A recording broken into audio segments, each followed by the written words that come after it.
안녕하세요. 전 회사원인 30대 미혼 여성입니다. 대부분의 사람들 모두 어느 특정한 날에 떠오르는 기억이 하나쯤은 있을 거예요. 근데 아마 바쁜 일상을 살아가다 보면 그날의 기억을 잊어버리고 지내는 경우가 대부분이겠죠? 저도 그랬으면 좋았을 텐데, 하필 그 기억이 떠오르는 날이 추석이다 보니 기억을 떠올리지 않으려고 해도 떠오르게 되네요. 결혼도 하지 않은 제가 추석날 떠올리기 싫은 기억이 무엇일까 많이들 궁금하실 텐데요. 우선 그 기억의 주인공이 제 전 남자친구와 그의 가족들이라고 말씀드려 볼게요. 그에 관한 이야기는 이제부터 시작해 보고요. 전 남자친구와는 회사 근무를 하면서 만나게 됐어요. 남자친구와 저는 같은 부서에서 일을 했고 팀만 달랐죠. 처음엔 남자친구와 이성적인 감정은 없었습니다. 오히려 서로 업무 관련으로 실적과 결과로 경쟁을 하다 보니 그렇게 좋은 관계라고 할 수는 없었죠. 또 남자친구와 저는 성격이 정반대인 탓에 서로를 이해하지 못했습니다. 저는 적극적이고 외향적인 성격이었고 남자친구는 소극적이고 내향적인 사람이었거든요. 그래서 저도 남자친구도 회사 동료로만 서로를 생각하고 있었는데 우연히 우리 두 사람이 같이 알고 있는 지인이 있다는 걸 알게 됐어요. 한 모임에서 말이죠. 그날을 계기로 지인의 주도하에 회사 밖에서도 남자친구와 만나 어울리게 됐어요. 회사에서도 회사 밖에서도 만남이 잦아지고 같이 어울리면서 남자친구와는 친한 친구 사이로 발전했죠. 또 같은 업무 비슷한 고충으로 인해 속마음을 터놓고 지내게 되니 친구 이상의 관계로 발전하게 됐습니다. 연애를 하게 됐던 거죠. 정반대의 성격에 서로 잘 맞지 않을 것 같았는데 오히려 그 점이 서로의 부족한 부분을 채워줬고 다툼이나 문제가 생겼을 때도 더 원만하게 해결할 수 있었어요. 우린 점점 더 서로에게 가까워져 갔죠. 근데 서로에게 점점 더 빠져들고 있을 때 불편할 수도 있는 상황과 맞닥뜨리게 됐습니다. 남자친구 아버님과 저희 아버지의 관계 때문이었죠. 미안, 많이 기다렸지. 이거 우리 아버지가 좋아하시는 호두 과자인데 우리 동네에는 매장이 없어서 매장이 보일 때면 꼭 사야 되거든. 근데 오늘 사람이 좀 많네. 그래서 좀 시간이 걸렸어. 괜찮아. 밖도 아니고 차 안에서 기다린 건데. 근데 승윤이 너 진짜 효자다. 매번 아버님 좋아하는 걸 챙겨서 들어가고. 아버지께서 워낙 가족들한테 희생적이시니까. 사실 우리 아버지가 몸이 좀 편찮으시거든. 일하시다가 사고가 있어서 그때부터 장애를 가지게 되셨어. 그래서 걷는 것도 물건을 짚는 것도 많이 힘들어 하셔.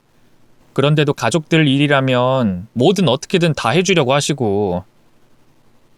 아버님에 대해서 이야기를 꺼낸 남자친구는 아버님께서 어쩌다 장애를 가지게 됐는지 저에게 말해줬습니다. 아버님께서는 한 회사에서 납품 운전기사로 근무하셨다고 해요. 근데 어느 날 자신의 과실로 큰 사고를 내셨다고 했죠. 회사 차량이 전손됐고 건물까지 파손될 만큼 큰 사고로 아버님께서는 장애를 가지게 되셨다고 합니다. 장애를 가지게 된 것만 해도 눈앞이 막막한 상황이었는데 엎친 데 덮친 격으로 회사 차량 전손과 건물을 파손한 손해금도 갚아야 하는 상황이었다고 했어요. 근데 그때 아버님 회사의 사장님께서 아버님의 사정을 듣고 손해금을 청구하지 않기로 하셨고 몸이 불편해 다른 직장을 가지기 힘든 아버님께 회사 경비원 자리를 만들어 주셨다고 합니다. 이미 경비원 자리가 충분히 차 있는데도 말이죠. 또 몸이 불편한 아버님에게 무리가 가지 않는 선의 일을 맡기셨다고 했어요. 어느 누가 들어도 가슴 따뜻해지는 이야기였지만 저는 놀란 마음을 주체하지 못할 만큼 속으로 크게 놀라고 있었어요. 남편이 말한 아버님의 사장님이 저희 아빠였거든요. 제가 어렸을 적 아빠 회사를 찾아갔을 때 몸이 불편한 경비 아저씨를 보고 아빠에게 그 사정을 물어본 적이 있었습니다. 워낙 어렸을 때고 호기심으로 물어본 일이라 잘 기억나진 않았지만 흔히 있는 일이 아니라서 그런 일이 있었다는 건 확실히 기억하고 있었어요. 당황스러웠죠. 또 어쩔 줄 몰라 했습니다. 저와 아빠의 정체를 남자친구에게 밝히면 관계가 불편해질 것 같았거든요. 결국 긴 고민 끝에 남자친구에게는 저와 아빠의 정체를 비밀로 하기로 했죠. 상황을 복잡하게 만들고 싶지 않았고 또 그 당시에는 남자친구와 결혼까지 생각하고 있지 않아 행복한 연애를 즐기고 싶었으니까요. 물론 연애가 이어지면서 남자친구는 저희 집 형편이 넉넉하고 아빠가 회사 대표라는 걸 알게 됐지만 제가 아빠 회사명은 밝히지 않았기 때문에 자신의 아버지께 도움을 준 분이라는 걸 모르고 있었죠. 그렇게 저와 아빠의 정체를 숨기고 남자친구와 연애를 계속하게 됐어요. 그러다 남자친구와의 만남이 길어졌고 결혼을 생각할 만큼 사랑이 깊어졌습니다. 사랑하는 사람과 만남을 가지고 미래의 앞날을 상상해 간다는 건 정말 행복한 일이었죠. 근데 남자친구와의 관계가 깊어질수록 저는 고민되고 마음이 불편할 수밖에 없었어요. 남자친구와의 관계가 불편해질까봐 숨겼던 저와 저희 아빠의 정체 때문에 말이죠. 저와 아빠의 정체를 숨기며 2년간 남자친구와 만나오다 보니 거짓말이 거짓말을 낳는 상황이 여러 차례 반복됐어요. 하지만 그땐 더 이상 남자친구를 속일 수 없는, 속여서도 안 되는 상황이었죠. 진지하게 결혼 이야기를 나누며 계획을 세우고 있었고 양가 부모님을 찾아가 뵙기로 할 예정이었으니까요. 저는 남자친구에게 언제 사실대로 말할지 타이밍만 보고 있었습니다. 근데 무슨 일이든 마음을 먹거나 실행하려고 하면 꼭 방해되는 일이 생기곤 하잖아요. 그때가 딱 그랬어요. 갑자기 우리 두 사람 모두 회사 일이 바빠졌고 남자친구는 업무 관련 질책을 당하는 일이 많아져서 신경이 예민해져 있었습니다. 그 상황에 남자친구에게 사실대로 말할 용기가 없었어요. 저는 바쁜 그 시기가 끝나고 다시 여유로워졌을 때 남자친구에게 사실대로 말하겠다고 생각했죠. 얼마 후 회사 프로젝트가 끝나고 남자친구와 모처럼 데이트를 즐기기로 했습니다. 그날 모든 걸 사실대로 털어놓고 남자친구에게 이해와 용서를 바라려고 했어요. 그래서 남자친구와 들어간 카페에서 분위기를 보며 말할 타이밍을 재고 있었죠. 근데 이번에도 저와 아빠의 정체를 말할 기회를 놓치고 말았습니다. 예상치 못한 불청객이 등장했거든요. 승현아, 아까부터 왜 그렇게 휴대폰을 보고 있어? 연락 올 사람 있어?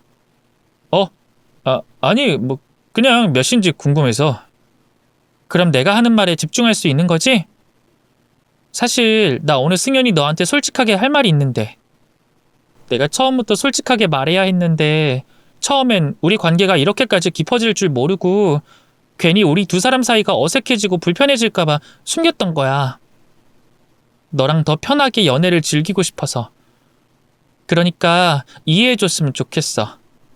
물론 내가 널 속인... 왔다. 지은아, 잠깐만. 남자친구에게 모든 걸 솔직하게 털어놓으려고 하던 그때 남자친구는 저와 만나는 내내 눈에서 떼지 못하던 휴대폰을 들었습니다.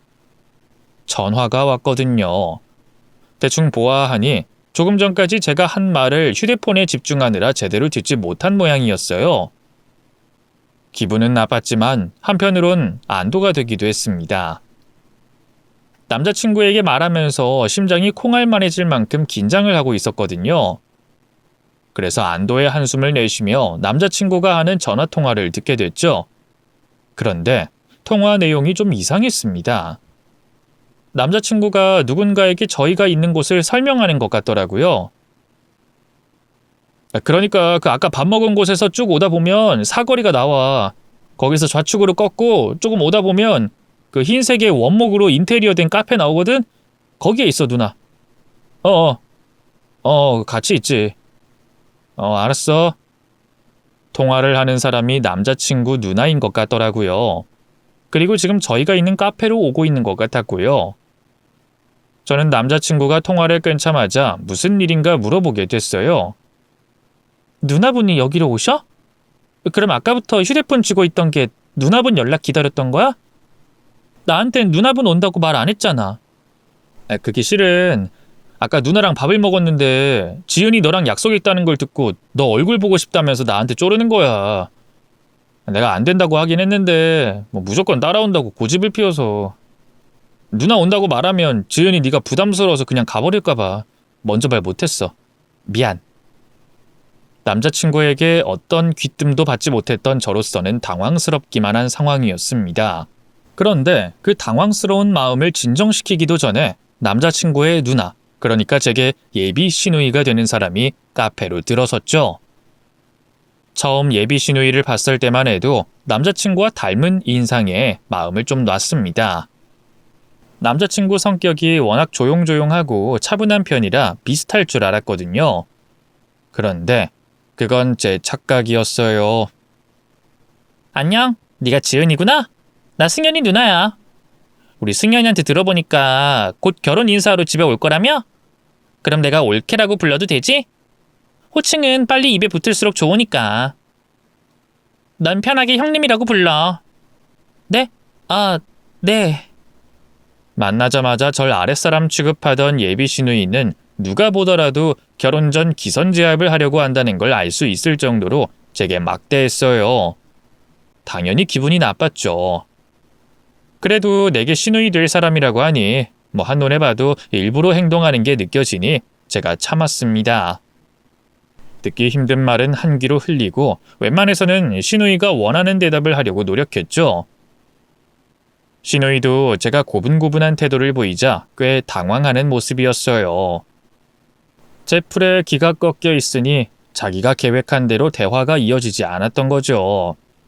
그런데도 절 붙잡고 한참을 있었습니다. 시누이와 대화를 마치고 난 후에는 제가 지칠 대로 지쳤을 만큼 말이죠. 제게 시누이 일로 미안하다 사과하려는 남자친구와 대화할 힘조차 없었습니다.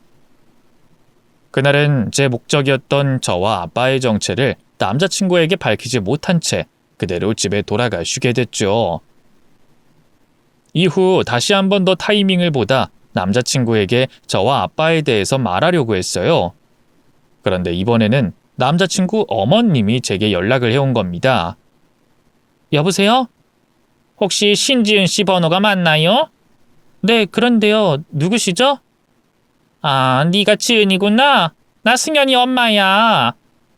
이번 역시 사전에 어떠한 연락도 없이 남자친구 어머님께서 연락을 해왔습니다. 그리곤 대뜸 만나자고 하더라고요. 저번에 예비 시누이 될 사람과 만난 걸 들었다면서 말이죠. 전화 통화였지만 이번에도 당황스러운 건 마찬가지였어요. 이번엔 남자친구도 어머님께서 연락해 온 걸 모르고 있어서 저와 함께 당황스러워하고 있었죠. 남자친구는 제 눈치를 보면서 미안해했지만 전 지금 사과를 받는 게 문제가 아니었습니다. 바로 며칠 뒤 있는 시어머니와의 만남이 더 중요하고 급했죠. 남자친구와 결혼하면 제게 시어머니 될 분인데 첫 만남에 첫인상이 나쁠 수는 없잖아요. 그래서 부랴부랴 남자친구에게서 시어머니에 대한 정보를 묻고 알아가게 됐습니다. 그렇게 시어머니에 대한 모든 걸 입시 준비하듯 공부한 저는 만반의 준비를 하고 약속한 자리에 나가게 됐죠. 어머님께서 좋아하신다는 꽃과 너무 부담스럽지 않은 금액의 선물을 준비했고요. 그렇게 첫인상을 잘 보일 준비를 다 마쳤지만 긴장되는 건 어쩔 수 없었어요. 잔뜩 긴장한 채로 나가게 됐죠. 근데 처음 뵙는 예비 시어머니 곁에 시누이가 있었습니다. 얼굴은 웃고 있었지만 저번에 제가 시달리면서 봤던 의미심장한 표정이 겹쳐 있었죠. 그래도 우선은 당황하지 않고 예비 시모와 시누이에게 인사를 했어요. 처음 뵙겠습니다. 승현 씨 만나고 있는 신지은이라고 합니다. 승현 씨한테서 꽃 좋아하신다고 들어서 꽃을 준비했는데 마음에 드실지 모르겠네요.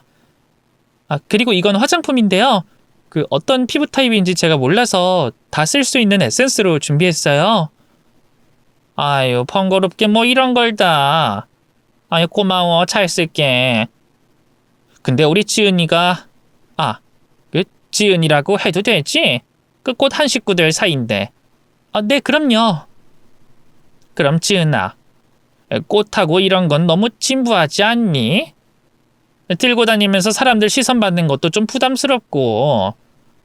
요즘엔 꽃도 비싸다고 하는데 이런데 돈 쓸 바에야 선물에 더 힘을 주는 게 낫지. 그러게 옳게. 이런 준비할 때 나한테 먼저 연락하지 그랬어. 그럼 우리 엄마 마음에 딱 맞는 걸 알려줬을 텐데. 엄마, 그 화장품 뭐야? 어서 열어봐. 이거 엄청 비싼 브랜드인데? 이거 진짜야? 혹시 가짜 아니야? 네? 거기 백화점 영수증도 같이 있어요. 혹시 사용하시는 브랜드만 쓰시면 환불 받으시라고 현금으로 결제했고요. 이것도 고맙긴 한데 지은이 너 돈을 너무 쉽게 쓰는 것 같다. 화장품 이런 거 다 광고값, 브랜드값인 거 모르니? 인터넷에 같은 성분 더 저렴한 가격의 제품들도 많은데 아무리 지은이 네 부모님께서 여유가 있다고 해도 넌 회사원인데 돈을 너무 쉽게 쓰는구나. 어째 네가 열심히 준비한 것 같은데 그에 비해 실속도 없고 첫인상이 그렇게 좋진 않네. 예비 시모를 처음 만나는데 그 정도는 준비할 수 있는 거잖아요. 그런데 제가 돈을 허투루 쓰는 사람처럼 말하더라고요. 이게 뭐지 싶었지만 우선은 예비 시모와 시누이 앞에서 인정하는 모습을 보였죠. 이후 시모와 시누이의 저희 집 호구 조사가 시작됐습니다. 한참 동안 저희 집 구성원들에게 질문을 쏟아내던 예비 시모는 생각보다 더 차이나는 형편 때문인지 갑자기 남자친구네 집안이 잘 살던 시절을 말하기 시작했어요. 뭐 일종의 자격지심이 있는 것처럼 말이죠.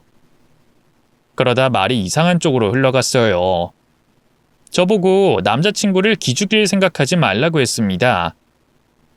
지은이 너 내가 혹시 몰라서 하는 말인데 친정이 좀 산다고 해서 네 남편 될 사람 기죽일 생각은 하지 마라. 혹시 너희 친정 부모님께서 은연중에 우리 승연이를 무시하더라도 네가 아내로서 남편 편을 서야 하고 알겠니? 한참 동안 저를 붙잡고 하는 대화들이 결국엔 자기 아들 걱정의 한 말이라는 걸 눈치채게 됐죠.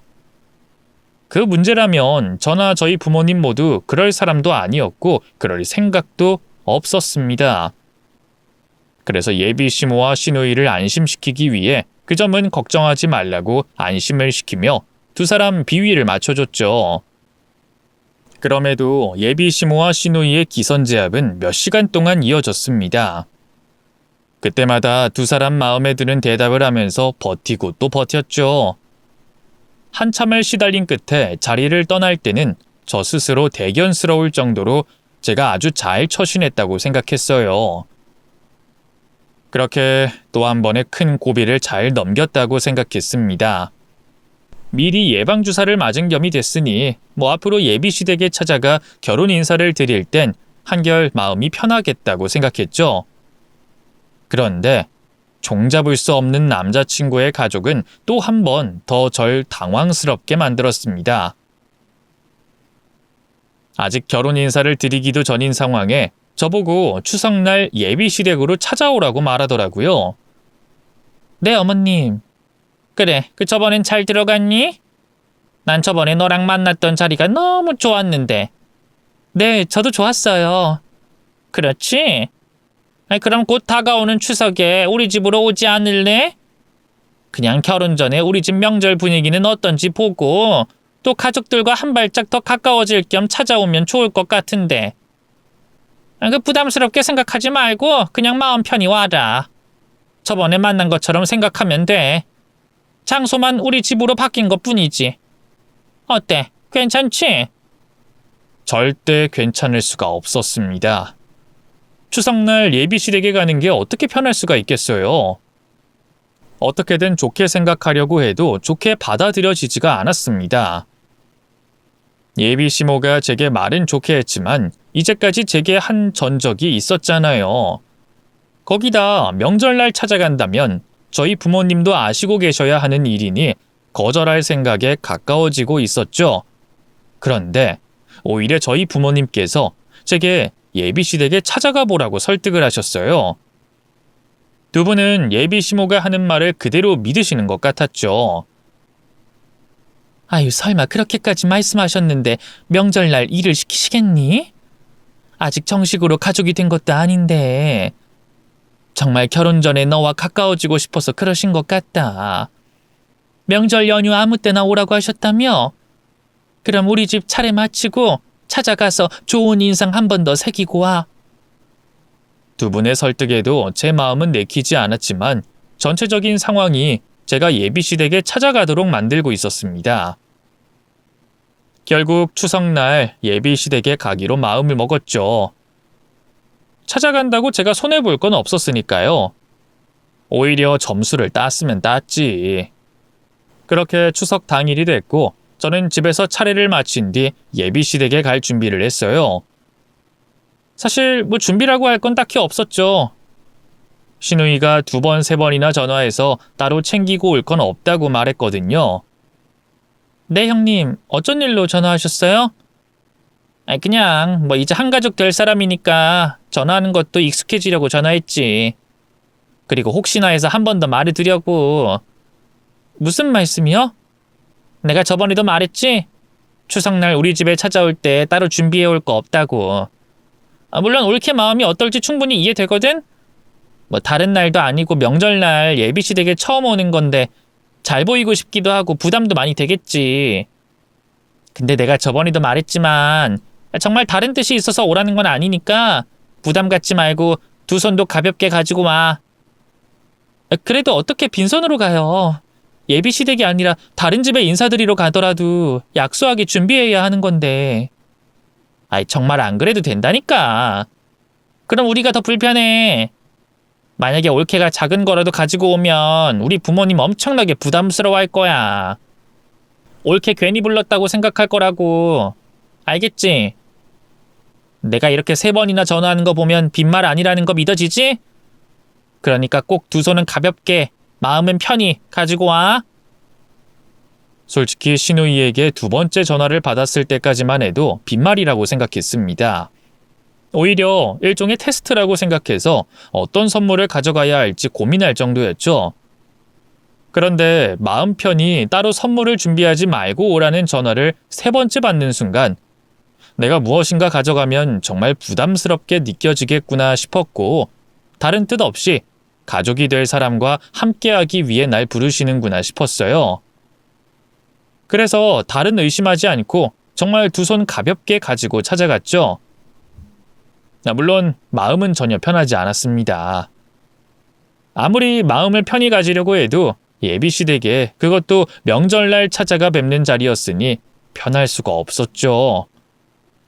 또 지난 2번의 예비시모와 시누이의 만남이 절대 마음을 편히 먹을 수 없게 했고요. 그래서 이번에도 긴장을 많이 한 채로 예비시댁에 향하게 됐죠. 이후 예비시댁 근처에 도착했고 집으로 들어가기 전 남자친구에게 곧 도착할 것 같다고 전화를 했습니다. 집안에서 절 기다리고 계시는 시댁 가족들에게 제가 곧 도착한다는 걸 알리기 위해서 또 남자친구에게 마중을 나와달라는 의미에서 말이죠. 그런데 예비시댁에 거의 다 도착해서 골목에 들어서니 남편이 아닌 다른 사람이 절 마중 나와 있었어요. 바로 예비시모였죠. 남자친구와는 길이 엇갈린 건가 싶어서 연락을 하려고 했지만 우선은 멀리서 절 알아본 예비시모에게 인사가 먼저겠구나 싶었습니다. 그래서 걸음을 재촉했고 인사를 드렸죠. 어머님, 왜 나와 계셨어요? 그이가 마중 나온다고 해서 같이 들어가려고 했는데. 그런데 저랑 그이가 길이 엇갈린 것 같아요. 제가 지금 그이한테 연락해 볼게요. 너 왜 이렇게 늦게 오니? 네? 제가요? 저 차례만 지내고 바로 온 건데. 얘가 눈치가 없는 거야? 아니면 시집살이 피해보려고 일부러 모르는 척하는 거야? 너 지금 어떤 자격으로 우리 집에 왔다고 생각하니? 네? 자격이요? 너 승연이랑 결혼한다고 안 했니? 그럼 명절날 네가 예비시댁에 찾아오면 예비 며느리로서 찾아오는 거 아니겠어? 그런데 차례 다 치르고 정리까지 마친 다음 오는 게 맞다고 생각되니? 너 승연이랑 결혼하고도 차례 다 끝난 뒤에 올 거야? 네? 그런데 분명히 처음에 전화 주셨을 때는 다른 가족들 모두 모인 자리에서 인사할 겸 찾아오라고. 또 추석 아무 때나 찾아와도 된다고 하셨는데요. 전 그래서 저희 집 차례 마치고 곧장 여기로 온 거예요. 얘가 정말 눈치가 너무 없네. 너 한국 사람 아니니? 빈말이라는 걸 몰라? 내가 그렇게 말했다고 해도 찰떡같이 알아듣고 미리 와서 며느리 자격으로 차례 음식도 하고 집안일도 거들고 그랬어야지. 아니면 오늘이라도 일찍 찾아와서 뒷정리하는 걸 돕던가. 아유, 이런 애를 며느리로 맞이해서 내 속이 멀쩡할까 모르겠네. 답답해서 우라통 터지는 거 아니야? 상식적으로 이해되지 않은 예비 시모의 말에 저도 기분이 나쁘긴 마찬가지였습니다.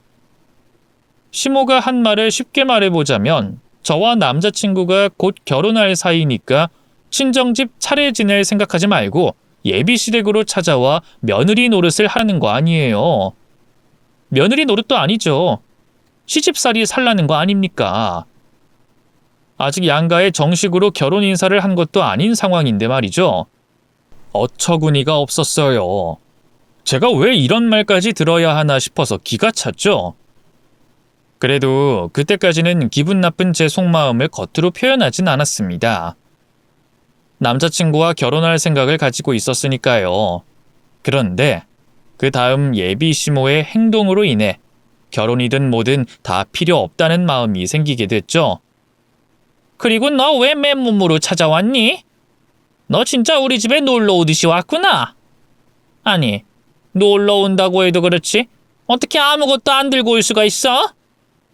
하다못해 친구 집에 찾아가더라도 음료수병 정도는 가지고 오는 게 우리나라 정서인데 예비 시부모님 시누이가 있는 집을 맨몸으로 와? 너 설마 우리 집 무시하는 거니? 너희 집 좀 산다고 벌써부터 형편 어려운 시댁 무시하는 거야? 이 계집애가 정말? 너 여기 오는 거 너희 부모님한테 말했니 안 했니? 너희 부모님은 네가 맨몸으로 집을 나서는데도 아무 말씀 안 하디? 선물 안 가지고 온 걸로 화를 내시려면 따님에게 화를 내는 게 맞죠. 저한테 전화를 3번이나 해서 다들 부담스러워하고 불편하게 생각한다고 선물 가지고 올 생각하지 말라고 했는데 어느 누구든 3번이나 연락해서 선물 가지고 오지 말라는 연락 받으면 그런가 보다 생각하지 않겠어요? 근데 왜 저한테 뭐라고 하세요? 그리고 저희 부모님에 대해 함부로 말씀하지 마세요. 저희 부모님 2분 이 집에 가는 걸 고민하는 저한테 찾아가서 예비시댁 가족들과 가까워지라고 말씀해 주셨던 분들이에요. 그럼 네 부모가 그리 가르치디? 돈 좀 없으면 시댁이든 시부모든 개무시하라고? 이 계집애가 정말? 하여튼 돈 가지고 있는 것들이 더해요. 돈 있으면 뭐해? 사람을 먼저 만들고 봐야지. 너희 집도 결국엔 졸부들과 별 차이가 없구나. 한심한 년. 뭐라고요? 어머님, 방금 하신 말 취소하세요. 제가 조금 전 일도 이해는 안 되지만 그냥 아무 말 안 하고 넘기려고 했거든요. 그런데 방금 한 말은 도저히 그냥 넘길 수가 없겠네요. 어떻게 다른 사람 부모님 이야기를 함부로 입에 올리세요? 그것도 사돈어른 될지 모르는 분들을 그렇게 함부로 말씀하시냐고요? 방금 하신 말 취소하세요. 실수였다고 말씀하시라고요. 저희 부모님까지 입에 담는 예비 시모를 보면서 더는 참을 수가 없었습니다. 시대를 막론하고 부모님은 건드려선 안 되는 영역이잖아요. 그런데 아직 제 시어머니도 아닌 사람이 겨우 예비 시모, 그것도 결혼이 결정된 것도 아니라 아직은 남남인 사람이 억지를 부리면서 제 부모님을 함부로 이야기하고 있었으니 저도 눈을 뒤집고 소리를 치게 됐죠. 그러자 시모가 제 뺨을 내려쳤어요. 아니 얘가 정말? 아무리 시대가 변한다고 하지만 어디서 시어머니들 어른한테 큰 소리를 치고 있어? 너 아무래도 안 되겠다. 결혼하기 전에 우리 집에 들어와서 나한테 우더른 앞에서 어떻게 해야 하는지 예절 교육부터 배워야 되겠어. 그래야 이씨 집안 사람으로 다시 태어났지. 누군가에게 맞은 건 처음이 아니었지만 이렇게 어이없는 내용으로 억지로 만든 이유로 만든 건 처음이었어요. 놀라서 굳었던 게 아니라 너무 어이가 없어서 그 자리에 그대로 굳어져 있었죠. 그러면서 이걸 어떻게 뒤집어 버리나 고민을 하고 있었습니다. 그런데 그때 누군가 호들갑을 떨면서 예비 시모 곁으로 다가와 말리기 시작했어요. 엄마! 진짜로 때리면 어떡해? 왜 혼자서 말하다가 흥분해서 일을 크게 만들어? 너 방금 얘가 하는 이야기 못 들었어? 얘 표정 못 봤어? 얘가 시어머니 될 사람 앞에서 눈을 까디집고 있잖아. 그런데 어떻게 내가 참아? 그래도 원래 우리가 계획한 시나리오처럼 했어야지. 때리는 건 너무 나간 거야. 우리가 말로 길을 잡자고 했지 애들 결혼을 파토내자고 했어? 안 그래도 뒤에서 듣고 있으니까 엄마가 너무 막 나가는 것 같아서 조마조마했는데 결국엔 사고를 쳤네. 저기 올케, 괜찮아? 내가 우리 엄마 대신해서 사과할게. 원래는 올케가 우리 집에 들어오기 전에 말 잘 듣게 하려고 엄마랑 내가 기선제압하려고 했거든. 올케네 집이 좀 사니까 혹시 우리를 무시하지 않을까 싶어서. 그리고 승연이 성격이 워낙 우유부단해서 올케한테 끌려다닐 것 같아서 걱정된 마음에 연기했던 건데 우리가 이렇게까지 하려고 하진 않았어. 근데 조금 전 일은 엄마가 혼자서 말하다가 자기 말에 자기가 흥분해서 실수한 거야. 진심은 아니니까 이해해줘. 엄마가 올케 부모님 입에 담은 것도 방금 올케한테 손찌검한 것도 내가 대신 사과할게. 엄마도 진정하면 사과할 거니까 이해 좀 해줘. 응? 제 화를 돋우려고 하는 말인지 아니면 정말 그런 말이 제 화를 푸는데 도움이 될 거라고 생각한 건지 신우이는 헛소리와 다를 게 없는 말을 늘어놓고 있었어요. 도대체 제가 남자친구에게 뭘 했다고 제 기를 죽인다는 건지 하는 소리 족족 사람을 더 열받게 만들고 있었죠. 두 사람이 연달아 뱉는 헛소리에 이제 저도 정신을 차리고 한 소리 뱉으려고 했는데 그때 예비시댁 집안에서 또 다른 한 사람이 나타났습니다. 이번엔 제가 처음 보는 사람이었는데요. 겉으로 보여주는 모습으론 남자친구와의 관계를 가늠해보니 남자친구 아버님, 그러니까 제겐 예비 시부가 되는 분 같아 보였어요. 예비 시부가 되는 그 사람은 또 어떤 헛소리를 늘어놓을까 싶어서 한번 그 이야기를 좀 들어보자고 준비를 하고 있었죠. 그런데 앞선 두 사람과 달리 예비 시부는 아무것도 모르는 눈치였습니다. 제가 누군지도 왜 그곳을 찾아왔는지도 모르는 눈치였죠. 골목이 시끄럽다고 했더니 우리 집 일이었어. 도대체 이게 무슨 일이야? 무슨 일인데 이렇게 시끄러워?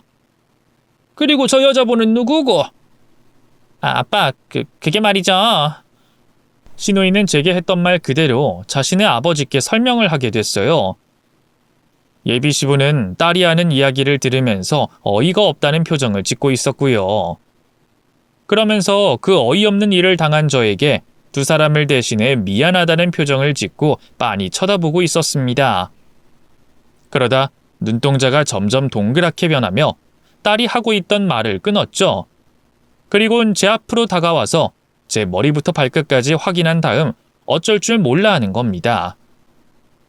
어떻게 된 일인진 모르겠지만 제가 누군지 알아본 거였어요.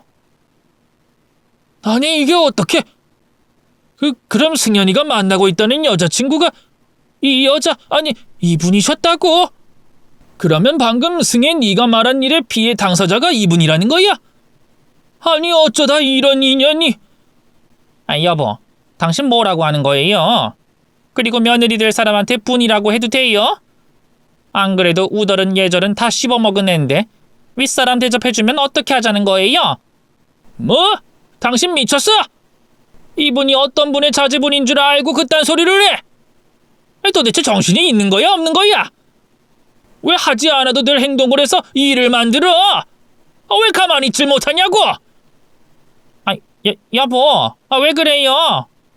자제분이라니? 당신 얘 부모를 알아요? 왜 몰라? 우리한테 어떤 분인데 왜 모르겠어? 우리 사장님 따님분인데 내가 왜 모르겠냐고? 당신 그리고 승혜 너 정신 나간 거 아니야? 어떻게 우리 은인 되는 분의 따님에게 이런 모이상식한 짓을 해? 설령 그분들 따님이 아니라고 해도 평범한 승연이 여자친구라고 해도 그게 할 짓이야? 이것들이 정말 미쳤나? 뭐라고요? 승연이 여자친구가 당신 사장님 따님이라고요? 어머, 이걸 어떡해? 엄마, 그러니까 내가 시나리오 그대로 했어야 한다니까. 진짜 이걸 어떡해? 저기 올케, 내가 한 번 더 사과할게. 아니, 내가 이렇게 빌게. 정말 잘못했어. 제발 용서해줘, 응? 절 알아본 아버님으로 인해서 시모와 시누이가 뒤집어졌습니다. 시모 눈에서는 조금 전까지 볼 수 없었던 절 두려워하고 미안해하는 오묘한 눈빛이 나오고 있었죠. 시누이 역시 조금 전 저에게 미안해하는 태도는 똑같았습니다만 더 난리를 떨면서 용서를 구했고요. 그런데 사람을 가지고 놀 만큼 놀아놓고 사과하면 무슨 소용이 있겠어요. 거기다 제가 조그마한 잘못이라도 했으면 모르겠는데 잘못한 거 하나 없이 겨우 기선제압한다는 이유로 이런 일을 당했는데 왜 그 사과를 받아주겠냐고요. 어린 반푼어치도 없는 일이었죠. 그래도 사과를 받긴 받아야 되겠더라고요. 오늘 일을 만든 제 뺨을 때린 장본인에게 말이죠. 그쪽은 됐고 어머님께서 저한테 사과하셔야죠. 저희 부모님 함부로 입에 올리고 제 뺨까지 때리셨으니까요. 사과하세요. 제가 제 뺨 때린 것까진 그냥 넘기겠는데 저희 부모님 입에 올린 건 도저히 못 넘어가겠어요. 뭐 사과? 아니 내가 잘못하긴 했는데 아니 그렇다고 며느리 될 너한테 사과까지 해야 되겠니? 그냥 내가 잘못했다고 인정하는 걸로 끝내자. 내가 잘못했어. 이러면 됐지? 엄마. 지금 그깟 자존심 세울 때가 아닌 것 같은데. 그냥 사과해. 지금은 엄마가 두 손 싹싹 빌어야 하는 상황이라니까. 아빠도 화나셨다고. 얘는 지금 뭐라고 하는 거야? 내가 며느리한테 왜 손을 빌고 머리를 숙여? 벌써부터 그러면 앞으로 제가 날 어떻게 보겠니? 잘못했다고 시인하면 된 거지 뭘 더 하라는 거야? 시모는 끝까지 그 알량한 자존심을 세웠어요. 잘못은 시인하되 사죄는 할 수 없다는 입장이었죠. 저도 시모가 그렇게까지 나올 줄은 몰랐습니다. 제 정체를 알고도 말이죠. 그런데 그러거나 말거나 전 꼭 시모에게 사과를 받아야 했어요. 그래서 표독스러운 표정을 짓고 있는 시모에게 사과를 요구하려고 했는데 그때 아버님께서 저보다 먼저 나서서 시모에게 경고를 했습니다. 이 여자가 정말 미쳤나? 방금 내가 한 말 못 들었어? 누구 따님인지 못 들었냐고? 그래, 뭐 끝까지 사과 못 하겠다는 거지? 그럼 그렇게 해. 그렇게 하고 어떻게 되나 보자고. 당신까지 왜 그래요? 당신은 내가 며느리한테 잡아먹혔으면 좋겠어요? 사돈이 당신 회사 사장님이면 나보고 어떡하라고? 당신이 꽁으로 돈 받는 것도 아니고 일한 만큼 돈을 받는데 뭘 어쩌라는 말이에요? 아버님께서는 시모가 하는 이야기를 듣지도 않고 그대로 집 안으로 들어갔습니다. 그 모습을 보고 시부도 시모와는 말이 통하지 않는다고 생각했고 저도 시모에게 사과받는 걸 접을 생각이었죠. 어차피 남자친구와 오늘을 끝으로 헤어질 생각을 하고 있었거든요. 이런 일까지 있었는데 어떻게 결혼을 하겠어요. 그래서 똥 밟았다고 생각하고 자리를 뜨려고 했습니다. 그런데 그때 집 안으로 들어갔던 아버님께서 밖으로 나왔어요. 그리곤 시모와 시누이를 향해 무엇인가 막 집어던지기 시작했습니다. 그래, 끝까지 사과 못하겠다고? 그럼 이 집에서 쫓겨날 생각해? 당신이 생활하는 이 집, 당신이 입고 있는 옷, 당신 입으로 들어간 음식들 모두 우리 사장님 덕분에 누릴 수 있었던 거야. 내가 사고 쳤을 때 사장님께서 법대로 해결하고 나 도와주지 않으셨다면 우리에게 지금 같은 생활은 꿈도 꾸지 못했다고! 근데 그걸 다 알고 있으면서 또 자기가 먼저 잘못까지 저질러 놓고서 사과를 못하겠다고! 이 사람아, 그건 동물들도 안 하는 짓이야! 동물도 은혜를 입으면 어떻게 해서든 갚으려고 한다고! 그런데 은혜 입은 분의 따님에게 그깟 자존심 때문에 잘못 저질러 놓고 사죄를 못해! 당신은 짐승보다 못한 존재야. 부끄럽게 생각하라고! 당신 그리고 승혜 너! 두 사람 이 집에서 지낼 자격 없어! 그러니까 이 짐들 가지고 당장 나가! 이 정신머리 없는 것들 길바닥에서 추위에 떨고 아주 쫄쫄 굶어보라고! 아니 여보, 지금 뭐 하는 거예요? 쟤도 보고 있는데 얼른 그만둬요! 진심도 아니면서 왜 이래요? 뭐? 진심이 아니야? 누가 그래? 누가 진심이 아니라고 해? 나 진심이니까 당장 나가! 그 짐 가지고 나가서 돌아올 생각하지 말라고! 승혜, 넌 뭘 멀뚱멀뚱 쳐다보고 있어? 얼른 네 짐 챙기고 너희 엄마 짐 챙겨서 이 집에서 나가! 너희 두 사람은 이 집에서 지낼 자격 없어.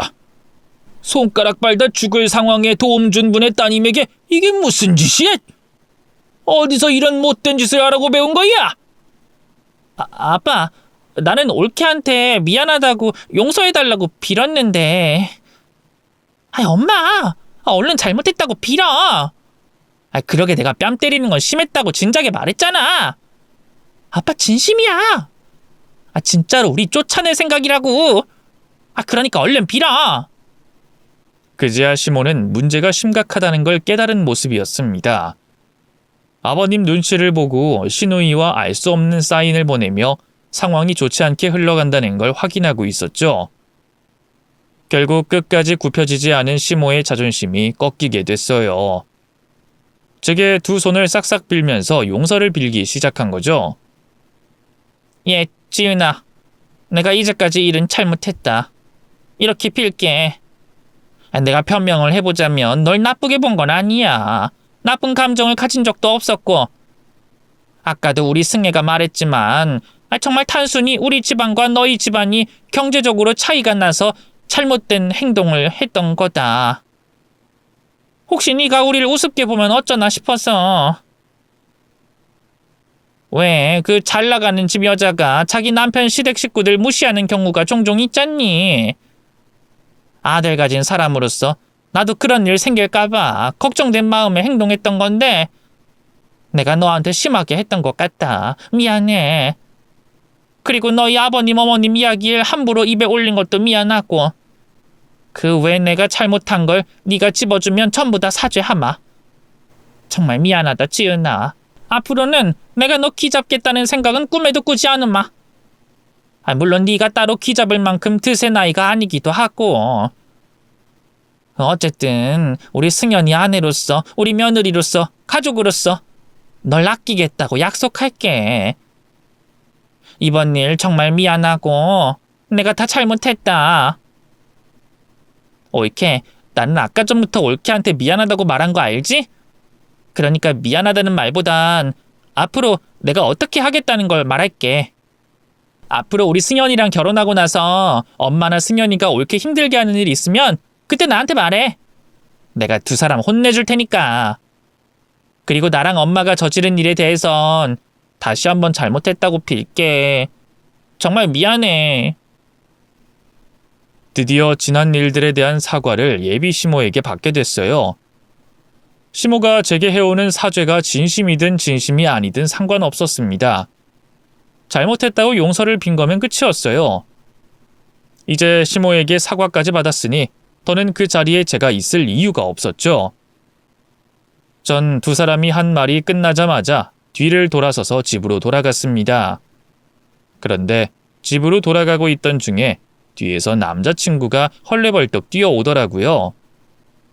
보아하니 자기 가족들에게 대충 조금 전 이야기를 들은 듯 보였어요.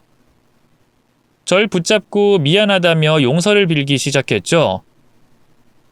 지은아, 잠깐만. 방금 우리 엄마 누나랑 안 좋은 일 있었다며? 미안. 일이 이렇게 커질 줄 알았으면 내가 못하게 말렸어야 했는데. 너 알고 있었지? 알면서도 너희 엄마 누나가 나한테 그렇게 행동하게 놔뒀던 거지? 미안. 그런데 엄마가 당신 뺨까지 때리고 아버님, 어머님 이야기까지 꺼낼 줄은 몰랐어.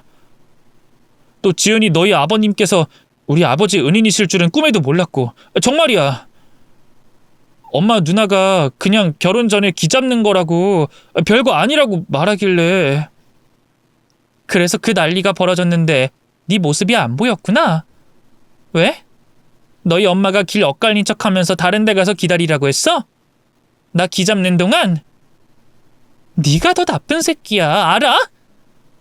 내가 너 잡아먹을 여자니? 너네 부모님, 누나 무시할 사람이야? 우리 부모님 제외하곤 가장 날 잘 아는 사람이 내가 그러지 않을 걸 알면서도 그걸 지켜보고만 있어. 미안. 근데 나도 가만히만 있었던 건 아니야. 엄마랑 누나한테 그런 행동 하지 말라고 말했었어. 근데 원래도 두 사람이 내 말 잘 안 듣고 다른 집에서도 그 정도는 다 한다고 하니까. 미안해. 앞으로는 내가 너 무슨 일 있어도 보호할게. 보호? 누가? 네가 나를? 웃기는 소리 하지 마. 보호하려고 했으면 진작에 했어야지. 상황 다 끝났는데 무슨 보호 타령이야? 나 너가 우유부단하다는 건 알았지만 그래도 어떤 상황에서는 중요하다고 판단되는 상황에서는 좀 다를 줄 알았어. 근데 네 아내 될 사람이 그런 일을 겪는다는 걸 알면서도 그냥 지켜보고 있어? 네 엄마, 네 누나가 가만히 있으라고 했다고? 다른 집에서도 다 한다고 했다고? 나 이번 일로 널 못 믿겠어. 네가 날 언제든 지켜주고 내가 널 100%로 믿을 수 있는 사람인지 모르겠다고. 그래서 너랑 헤어지려고. 지금 이 순간부터 나한테 연락하지 마. 아는 척도 하지 말고. 우리 끝난 거야. 지은아, 내가 잘못했어. 내가 정말 잘못했어. 그러니까 헤어지자는 말은 하지 마. 아무리 화가 난다고 해도 우리가 만난 시간이 있고 결혼까지 하기로 약속했는데 이렇게 헤어질 순 없잖아. 아니, 헤어질 거야. 너도 그렇고 너희 엄마, 너희 누나도 한 가족으로서 지낼 수가 없겠거든. 너희 아버님께만 내가 죄송하다고 말씀 전해줘. 너희 가족들 중에 유일하게 정상이시고 좋으신 분 같거든. 그럼 우린 이만 헤어지자. 안녕. 그렇게 남자친구에게 이별 통보를 하고 전 뒤도 돌아보지 않고 집으로 돌아왔어요. 남자친구가 한 말처럼 만난 기간이 있고 추억이 있고 결혼까지 약속해서 힘들 줄 알았는데 생각보다 괜찮더라고요. 그동안 예비 시모와 시누이에게 치가 떨리게 당해온 일들과 만약 내가 그 결혼을 했다면 엄청나게 후회했을 거라는 생각에 조금의 후회도 남지 않았던 것 같았습니다. 어쨌든 전 별다른 이별 후유증 없이 제 생활을 유지할 수 있었어요. 물론 회사에서 남자친구와 부딪히는 건 불편했지만 말이죠. 남자친구는 저에게 아직 미련이 남았는지 말을 걸어보려고 했지만 전 조금의 틈도 허용하지 않고 남자친구를 무시로 일관했습니다. 그러다 보니 남자친구 입장에서는 자기 엄마와 누나에게 불만을 쏟아낼 수밖에 없었겠죠. 따지고 보면 이번 일 모두 두 사람 때문에 생긴 일이었으니까요. 그래서 두 사람이 이번 일을 해결해 보겠다고 출동했어요. 제게 찾아온 거죠. 두 사람은 전에 제 앞에서 잘못을 빌었던 것보다 더 간절하고 간곡하게 빌어왔습니다. 저기 지은아, 우리가 정말 잘못했어. 내가 이렇게 무릎 꿇고 빌게. 제발 우리 승연이 다시 만나주면 안 되겠니? 엄마가 돼서 자식 인생 망쳐놨다는 게 너무 미안하구나. 또 사랑하는 너희들 떼어놔서 너무 미안하고. 저번에도 말했지만 앞으로 널 건드는 일은 없을 거야. 정말이야. 그러니까 우리 용서하고 승연이 다시 만나주면 안 되겠니? 전에는 사과하면 죽을 것처럼 이악 물고 버티시더니 지금은 무릎까지 꿇고 비시네요? 근데 염치 없는 말 좀 그만하세요. 제가 그 사람을 왜 다시 만나요? 그 집 엄마랑 누나는 열등감에 절여져 있고 그 집 남자는 자기 여자 지킬 의지도 없는데. 아드님이 집에서 두 사람 원망 많이 하나 본데 그냥 그 원망 받으면서 지내세요. 전 마음 돌릴 생각 없으니까. 집신도 짝이 있다고 하는데 그 사람에게도 맞는 짝이 생기겠죠. 그럼 두 사람 원망도 그만할 거고. 아니면 두 사람이 아드님과 맞는 짝을 찾아보세요. 두 사람 테스트에도 잘 통과하고 고분고분 말 잘 듣는 여자. 그리고 이건 경고인데 다시는 제 앞에 나타날 생각하지 마세요. 나 당신들에게 아직도 분이 풀리지 않았거든요. 제가 남자친구를 다시 만날 일은 없을 거라고 확실히 말하자 두 사람은 단념을 하는 모습이었습니다. 그러자 다른 부탁을 해오더라고요.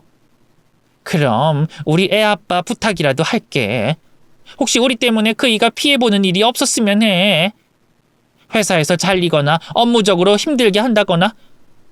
네가 제일 잘 알겠지만 그이는 그때도 네 편이었잖니.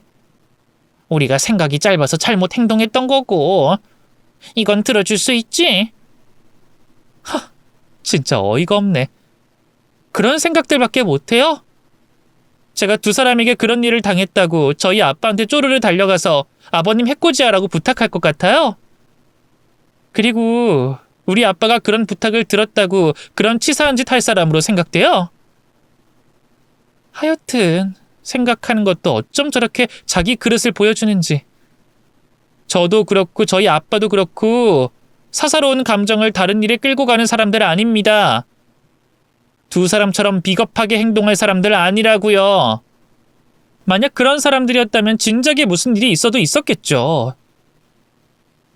저번에 아버님께서 두 사람한테 제발 좀 가만히 있으라고 하시던데 그 말 좀 따르세요. 두 사람이 가만히만 있어도 그 집에서 일어나는 일의 반은 줄어들 것 같은데.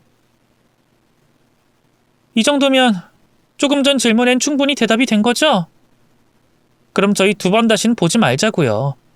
난 두 사람 꼴도 보기 싫으니까. 두 사람은 제 대답에 머쓱해하면서도 안심하는 모습을 보였고 이후 제 앞에 두 번 다신 나타나지 않았습니다. 다만 회사 사람들이 수근거리는 이야기를 듣기로는 제 일 때문에 남자친구가 자기 엄마와 크게 다퉜다는 이야기를 들었고 그날의 소동이 다툼의 씨앗이 됐는지 아버님과 시모가 이혼 과정 중에 있다고 들었어요. 어쩌다 보니 저 때문에 남자친구 집안이 산산조각이 났네요. 아니, 시모 인생이 박살났다고 해야 할까요? 어쨌든 그쪽 가족들과는 영영 볼 수 없게 됐습니다. 시간이 지나서는 남자친구와도 더 이상 마주치지 않을 수 있었고요. 저에게 미련을 가지고 있는 남자친구와 같은 공간에서 지내는 게 불편했던 제가 이직을 선택했거든요. 그 선택을 마지막으로 제 인생에서 전 남자친구를 깨끗하게 정리한 거죠. 그리고 지금은 별탈 없이 행복하게 지내고 있습니다.